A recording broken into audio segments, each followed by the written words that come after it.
Hello and welcome to another Q&A here on StephenVlog. This is for the month of July. Thank you for...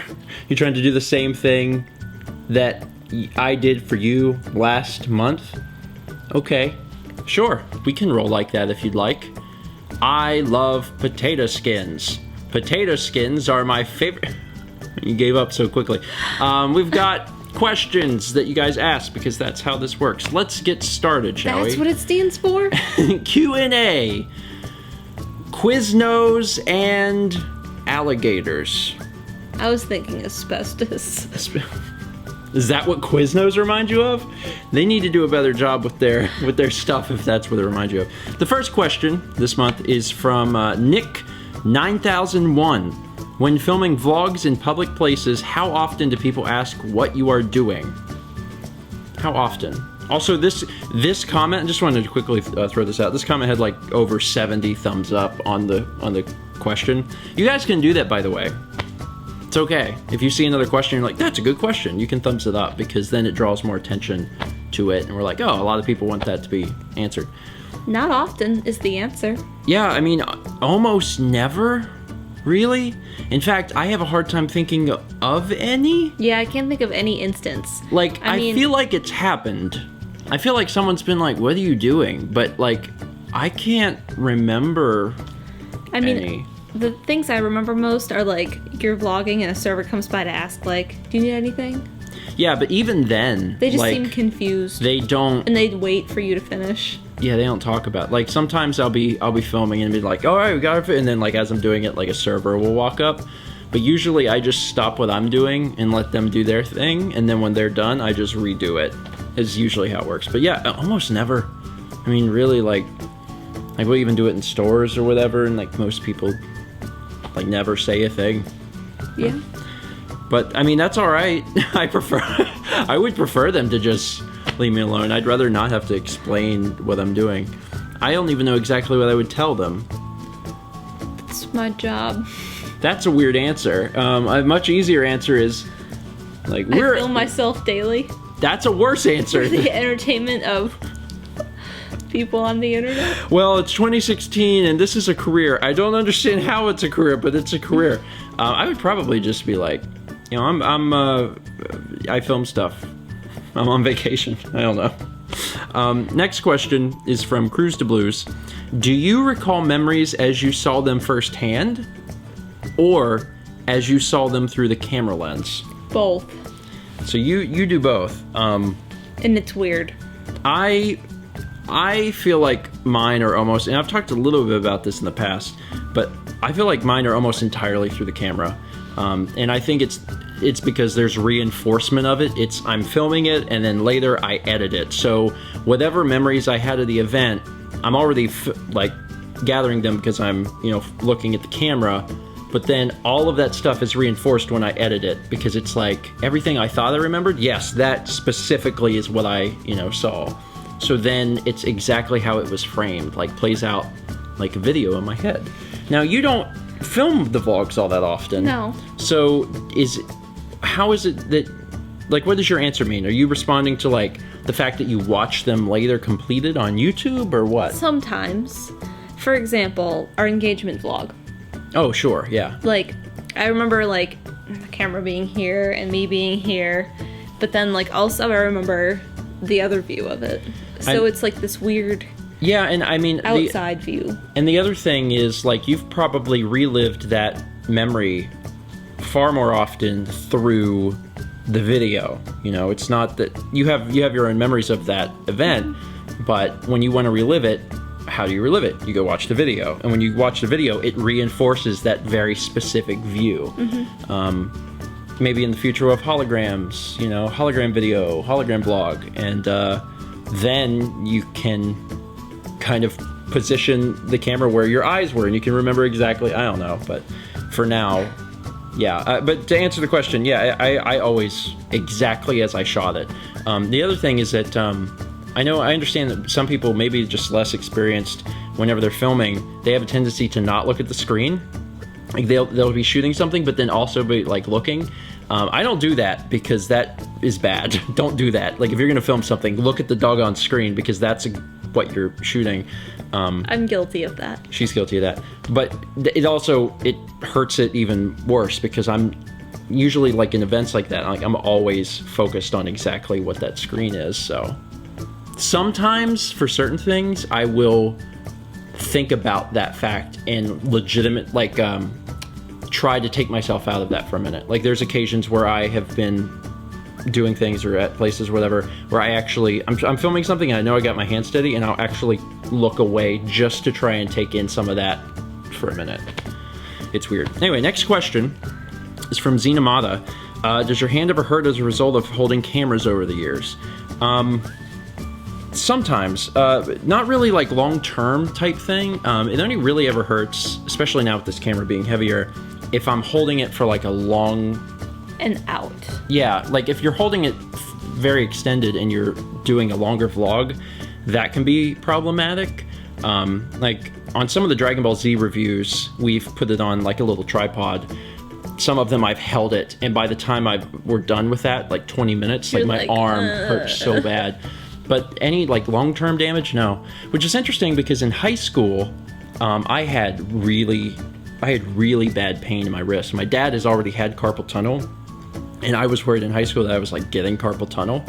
And I don't know, I guess I just sat at a desk really crappily in high school, and then whenever I get to college, I learned how to correctly sit, and I've never had any problems since. And now I'm on the computer like 10 times more than I was in high school, so whatever I'm doing is working, and I'm just going to continue to do it so I don't screw anything up. Claire Newbury asks, how do you feel about Hamilton, the musical? What's your name, man? And have you listened to the music? Mal and I have very different answers to this question. Mal has been, I don't want to say obsessed, because I've seen some posts and some people on the internet who truly are obsessed. And Mal is... some woman who drove to New York to wait in the line to maybe get tickets. Yeah, so like, it's... I wouldn't call it an obsession, but she's certainly way I've enjoyed the music. It's going to be in Atlanta. It's also going to be in LA, but and I kind of wanted you to take me to it. Okay. But the interesting thing to me is another musical I want to see. The woman who plays Eliza, Hamilton's wife, just left Hamilton and let her understudy or whoever take over. Okay. She's going to work on a new musical for my favorite movie of all time. Amelie? Yes. They're doing a musical version. And she's going to star as Amelie. I've spoken a little bit about it before, but I'm really not big into musicals, whether, you know, like a play or a movie or whatever. I don't know, I'm just really not into them. I mean, if it's something that you really wanted to do or see, then yeah, we can make that happen. That's not a problem. But like as far as Hamilton goes, the concept is interesting. I mean, I don't dislike the concept. I had you watch the opening number. Yeah, and I mean, my thoughts towards it are, that's cool.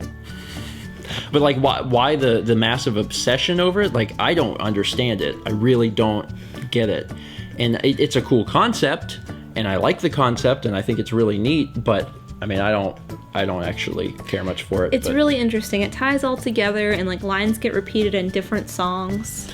Yeah, I mean, I haven't listened to all the music. I've listened to like one thing, and I understand like the overall theme and the concept of it.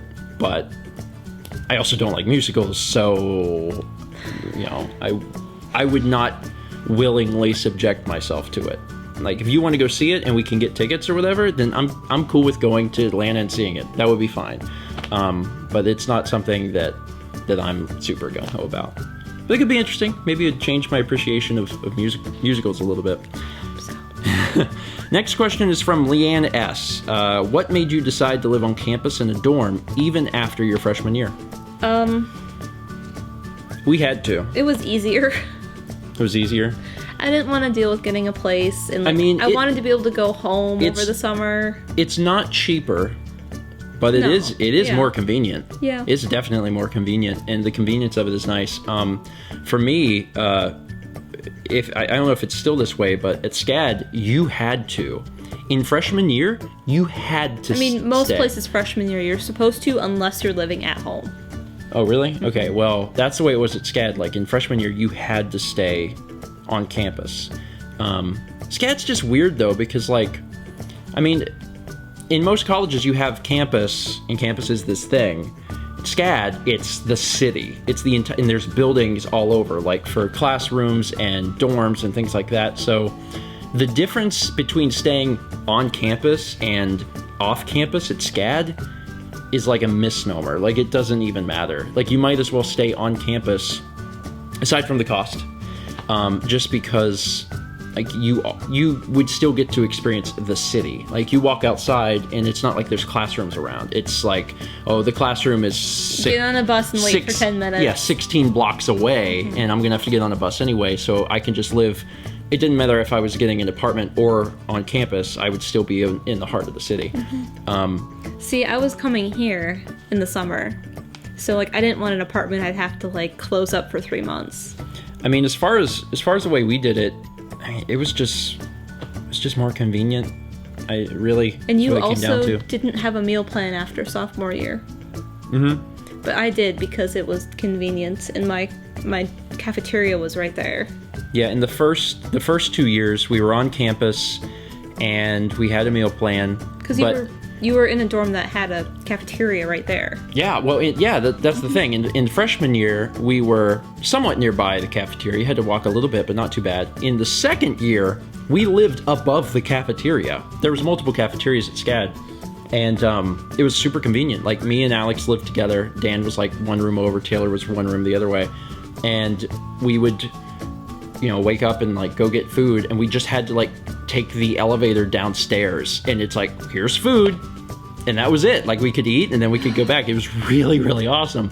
And we weren't partiers. I mean, anyone that saw the later college vlogs know that we never did that. So like, all we ever did was really like go downstairs and eat and then go back to the room. I mean, so it was just really convenient. You didn't have to walk outside in the winter. No, we didn't.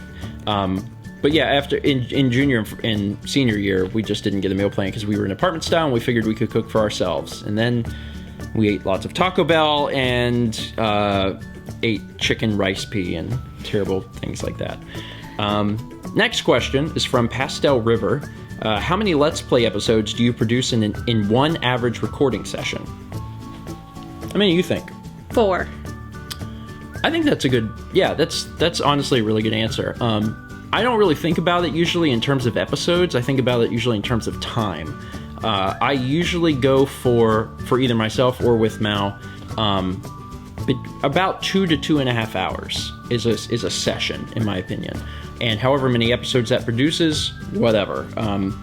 Unless there's like a specific thing we're trying to hit. Like whenever we did The Walking Dead Season 1, we always recorded one...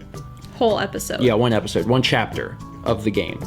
And most of the time that was 2 to 2.5 hours. I think there was a few that went up to about 3, but that was like a chunk, so we were going for that specific thing. But otherwise, that's what I usually aim for. I feel like if you record past the 2.5 hour, 3 hour mark, I think commentary starts to get a little strained. I mean, at least for me, like that's about as far as I feel comfortable producing stuff, because I feel like after that mark, you can't think as fast and your brain is tired from having to come up with stuff. So that's what I go for. Which is how things like Snail Fantasy happened. Exactly. When we're doing Extra Life and we're trying to stream for 16 hours, I'm going to give ourselves a hand because I feel like we do a dang good job. But that's how, you get into like... I mean, we also are free to take breaks and get food and... Yeah. Whenever you do like 12 hours, once you get to the 12-hour mark, things go woo, a little crazy.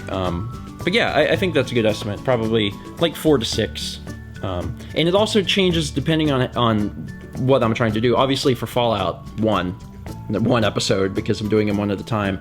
And sometimes at the beginning of a Let's Play, like I might do like 3 or 4 episodes to start it off. But then if it's a game I'm unfamiliar with, it has a lot of like rules or stuff that I don't know about, then I may just do kind of like 2 or 3 to give the audience time to give me feedback so I understand all the mechanics of the game. And then as I go later into the game, I'll record more and more. I did that a lot for like the Assassin's Creed games. I'd started off and just do a tiny bit so people could let me know how to play. And then as I got more comfortable with it and I understood how the game worked, I would start recording sessions with like 5 or 6 or even more episodes. Next question. is from Rainy Rose 1874.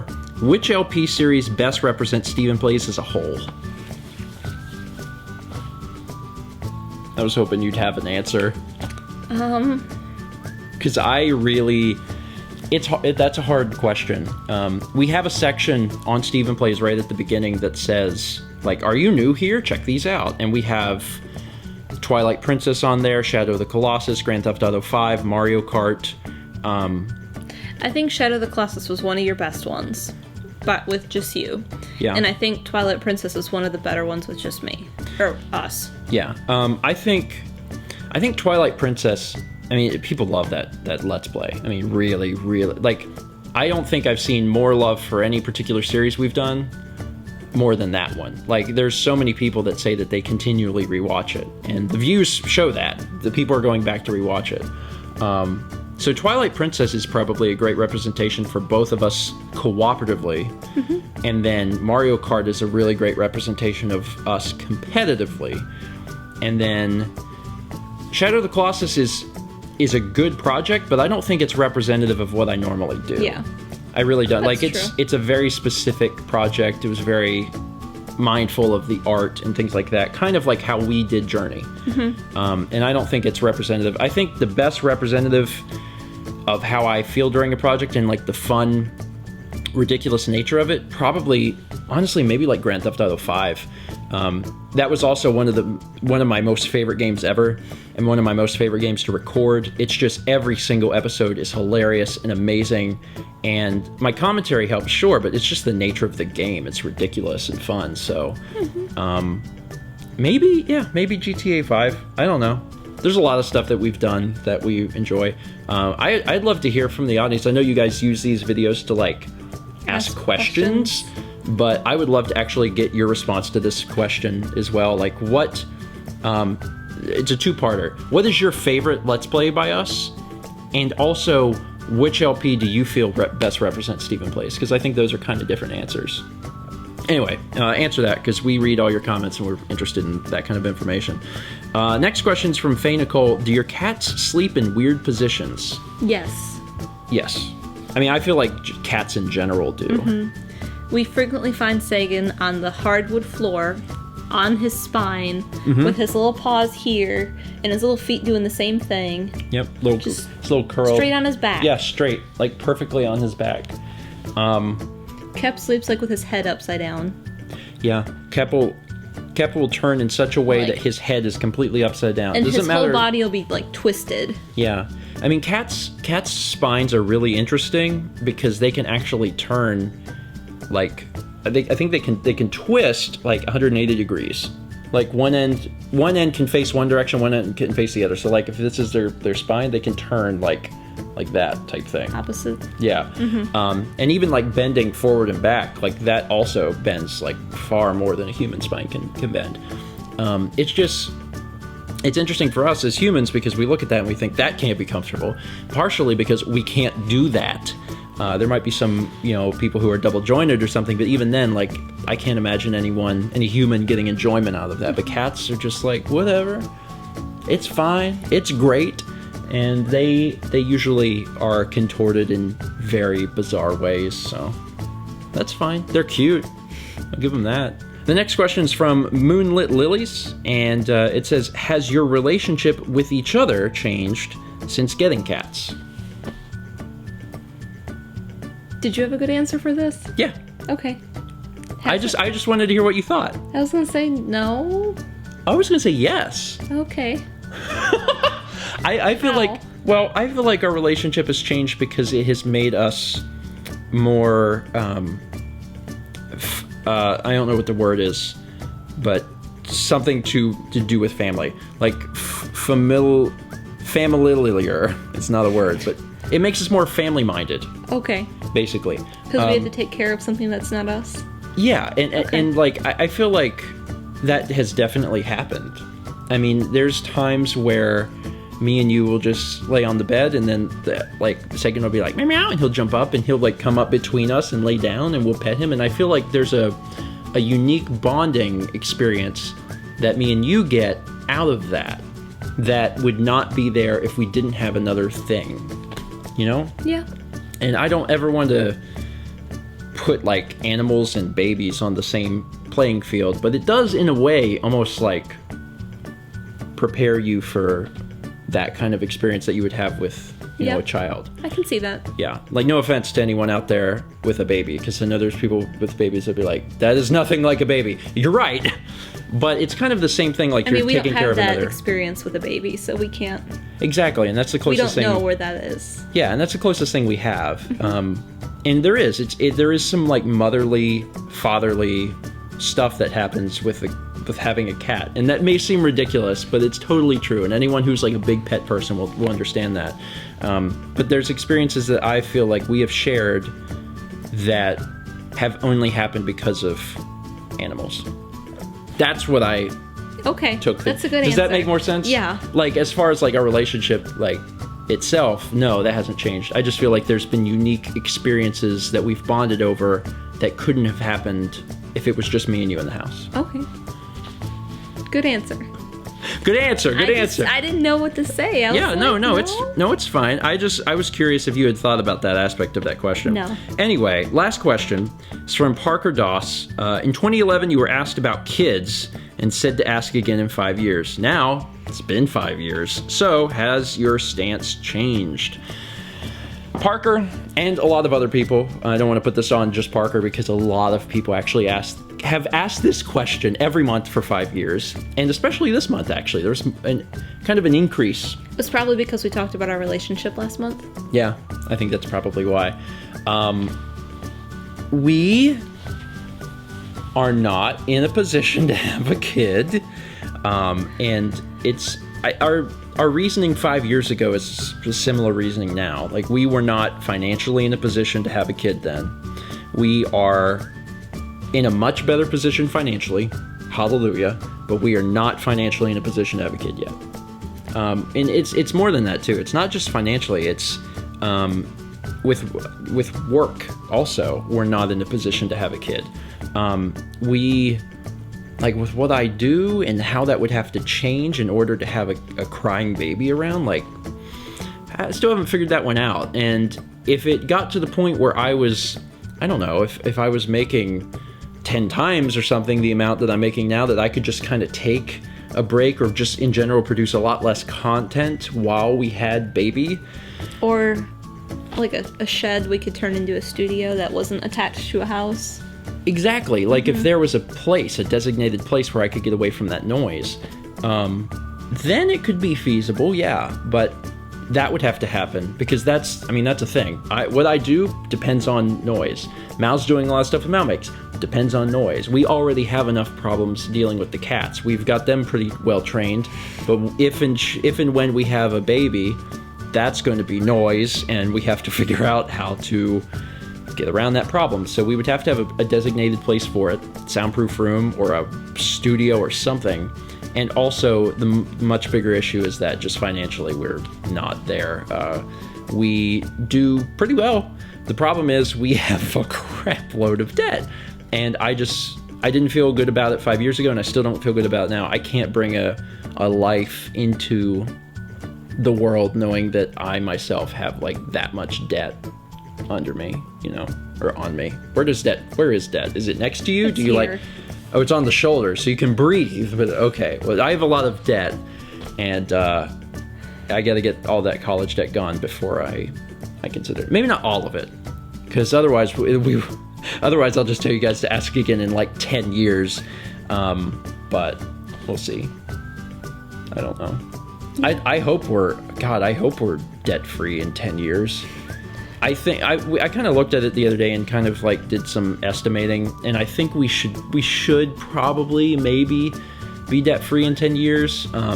Certainly, it has the opportunity to move faster. It would just be, it depends on how the channels do, and if things like pick up, like suddenly there's an influx of people that want to watch everything we've ever done, that would help. But otherwise, probably about 10 years. But I'm not saying we're having a baby in 10 years. I'm just saying sometime later. I'm scared to give a date. Yeah. I'm scared to be like, ask again in 3 years, because in 3 years, this will all happen again. Everybody will be like, well, it's been 8 years. I don't know. I don't want to put it off forever, you know? Yeah. It's just trying... I know. I agree completely. It's not like you're saying no. Yeah. And it's nice when you speak, too, because I don't want anyone to feel like I'm speaking on we behalf are not of us. having baby. Oh. Yeah, like, I don't want it to be like, Mal wants a baby, but I said no. No, I completely agree. We're on the same wavelength about everything. It's just... when it's time, it'll be time, and it's not time yet. But one day. Anyway, that's it for today. That's it for this Q&A. Thank you so much for watching. And if you have a question that you would like to ask, you can do so in the comments. In the description box, there is a link that will show you all the questions that have been asked before, so you can use that to gauge whether you should ask it. Try not to ask the same questions over and over and over again. And if you can, wait like a year or two between questions. Since it's last been asked. That. And that's it. Thanks for watching. See you next month for another Q&A.